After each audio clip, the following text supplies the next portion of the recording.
All right, let's dive right in. Today, we're talking about something absolutely critical for any business leader, exploratory research. Now, the insights we're going to cover come from the Customer Science Handbook by Alexander Chernev. And honestly, this is the kind of stuff that can make or break a new project. It's that crucial first step between a huge success and a really costly mistake. So I want you to think about this question for a second. Every single one of us in business struggles with this.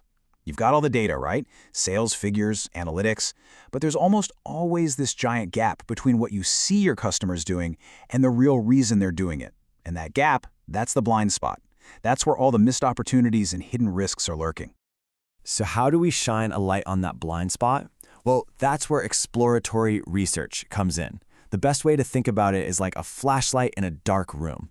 Its job isn't to immediately find that one specific thing you're looking for. No, its job is to show you the layout of the room, to help you understand the whole landscape, spark some new ideas, and maybe most importantly, help you start asking much, much better questions. Okay, so let's start with one of the biggest challenges in understanding customers. There's often a massive, and I mean massive, difference between what people actually do and what they say they do. The first set of tools we're going to look at, what we can call passive research, is all about navigating that exact gap. And this slide, this really gets to the heart of the matter. On one side, you have observation. This is all about capturing unfiltered reality, what people actually do. And on the other side, you've got surveys, which capture reported reality, what people claim they do.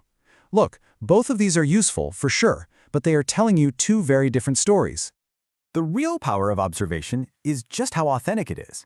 I mean, researchers can literally go into people's homes or offices and just watch their daily routines, see how they're really using products.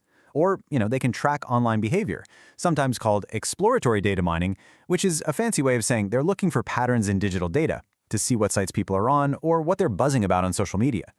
The beautiful thing here is you're seeing raw, unfiltered behavior before you've even cooked up a theory about it. But, and this is a big but, here's the catch. Observation is fantastic at showing you what is happening. You might see someone struggling with your product's packaging every single morning, but it can't tell you why. Are they frustrated? Annoyed? Do they even notice? And unless you're talking about huge online data sets, these insights are often qualitative, meaning it's really tough to put hard numbers on them. Now let's look at the other side of the coin, surveys. They are, without a doubt, one of the most popular ways to get customer info. I mean, they're everywhere, and they're great for pulling in a ton of data pretty quickly. But they come with a major warning label. And wow, this quote from the advertising legend David Ogilvy just nails it, doesn't it? It perfectly sums up the problem. There are just so many filters between what a person truly feels and what they end up putting on a survey. Sometimes they don't want to tell you the truth, and sometimes they can't even really explain their own motivations accurately. So, if observation gives us the what, and surveys give us what people say, then how in the world do we get to the real why? Well, this is going to require a completely different set of tools, methods that are all about getting up close and personal with customers to really dig into what makes them tick. One really creative way to get at that why is through something called activity-based studies. The idea here is simple, but it is so powerful. Sometimes actions really do speak louder than words. So, instead of asking a direct, boring question, you give someone a task that kind of tricks them into revealing their true thoughts and feelings.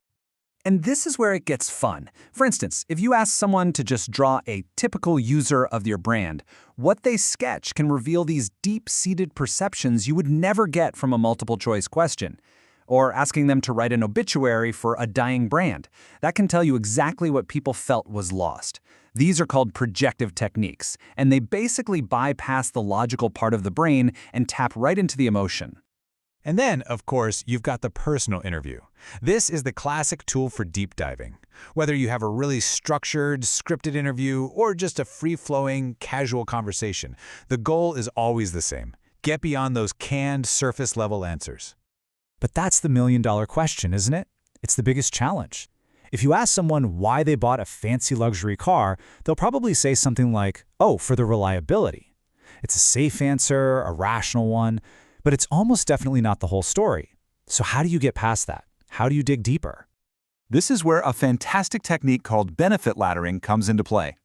It's a simple but incredibly powerful method of just asking why over and over again. Take this classic Harley-Davidson example. You start with something really concrete, a product attribute, the sound.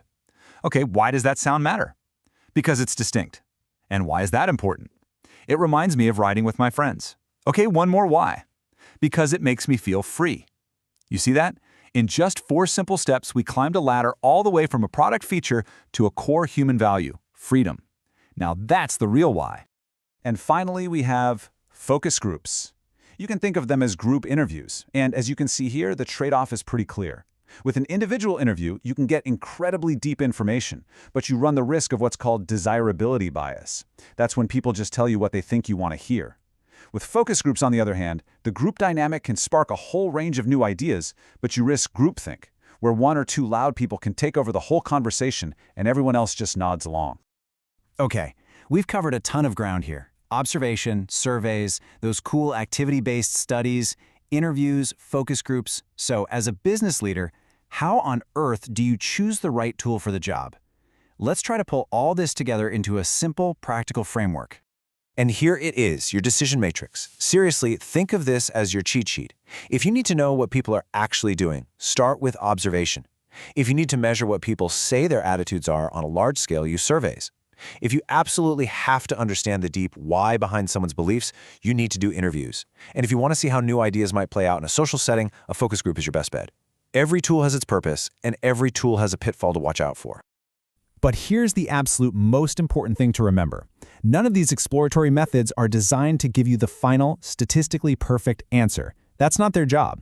Their entire purpose is to shine a light on what you don't know, to challenge your assumptions, and to help you go from having a vague business problem to a set of sharp, testable hypotheses. They help you ask better questions. And that really brings us to the end. You've got the toolkit now. You have the methods for peering into the lives and minds of your customers. So the only real question left is the one right here on the screen. What's the most important unanswered question that your business needs to start exploring right now? Thanks for tuning in.